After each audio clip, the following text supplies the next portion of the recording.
it's Lizzie. So we're going to talk about universal morality, which is defined by the Stanford Encyclopedia of Philosophy as a moral code that applies to all human beings. So now we have this really long, confusing quote by Clive Lewis. You can pause the screen and read the whole thing, but I'm just going to continue with an explanation of what he's talking about. Basically, if you're super smart and read a bunch of books, you'll realize that in every culture that's ever existed, we have the same understanding of good and evil. Things that are evil include oppression, murder, and lying. Things that are good, being kind to old people and sick people, being fair, donating to charity, and being honest. This universal understanding and grasp of morality is astounding because we're looking at cultures disconnected from each other, some with little or no outside contact for thousands of years, and vastly different religious beliefs, yet they all have the same moral understanding. And that, to me, points to an external deity, a God who placed within the minds of humans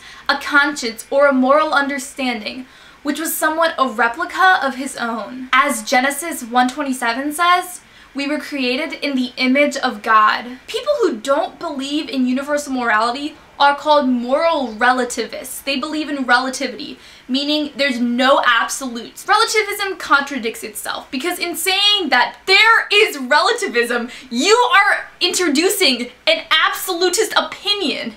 And so there's a logical fallacy with relativism in itself. And something that I found in my junior year philosophy class was that everyone who was atheist was trying to prove that evil doesn't exist, that universal morality doesn't exist, because they knew that through accepting both of those premises, their premise about God not existing would also fall. When I was going over the Clive Lewis quote, one of the things he said was defined as good is being fair. The formal word for fair is justice. And from 4 years of being on the debate team and having to define justice every month for a resolution, I've decided that justice is ineffable.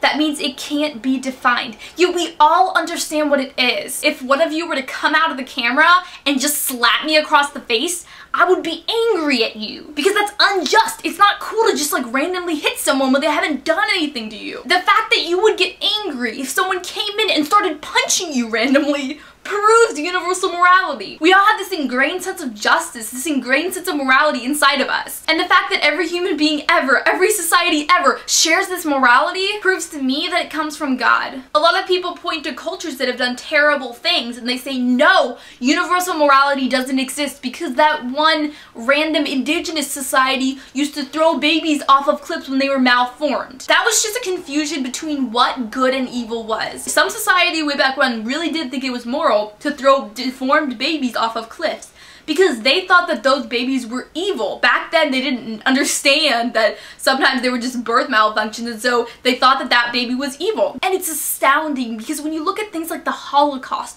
where millions of people are just slaughtered, Hitler wasn't going around saying, oh, I like being evil. No, he didn't want to be evil. He thought he was doing something good. He thought being from those ethnicities was evil. He thought they were wrong. And when there was racism going on in my country, white people were lynching black people. They were literally killing them, burning them. And it wasn't because they thought that, oh, I'm being evil, I like being evil. No, they thought they were being good. Since we're talking about evil things that have happened, I just wanted to point out that the only reason we know what evil is because we have God to compare to that evil. And God is pure goodness. The only reason we can look at something and call it evil is because God placed a piece of himself inside of us that compared to that evil is so much better. For now, select a video on the screen to watch next and click on it. So many epic selections. If you're watching this on an iPad or an iPhone, they're all linked below. And you can also just go to my channel, youtube.com/LizziesAnswers, and they will all be there.